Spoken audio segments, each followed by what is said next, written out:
ወርቅን የአንገት ጌጥ እንደሆነ ብቻ የምታስቡ ሰዎች ተሳስታቸዋል።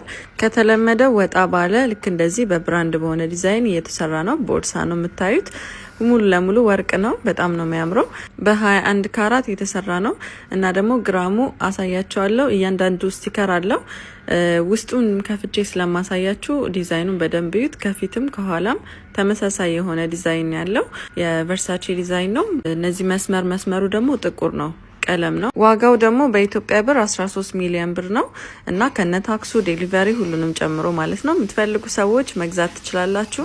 እንደምታዩት ማንጠልጠያም አለው። ሙሉ ለሙሉ ወርቅ ነው ከነ ማንጠልጠያው። ውስጡ ያለው ደግሞ ላስቲክ ስለሆነ ብዙም ግራም አያነሳም። የሱ ተቀንሶ የወርቁ ዋጋ ብቻ 465 ግራም ነው። ስለዚህ 13 ሚሊዮን ብር ነው። እንዳያመልጣችሁ የምትፈልጉ ሰዎች። በጣም ነው የወደድኩት። ደግሞ እንደዚህ አይነት ቦርሳዎች አዳዲስ ሲመጡ ቪዲዮ ሰራላችኋለሁ። ብራንቹ ነው የሚገኘው ዱባይ ዴራ ጎልድ ሱቅ ነው። ብራንቹ ደግሞ የሀበሻ ዲዛይኖች አሉ። ይሄ ቦርሳ ግን በጣም ነው የወደድኩት።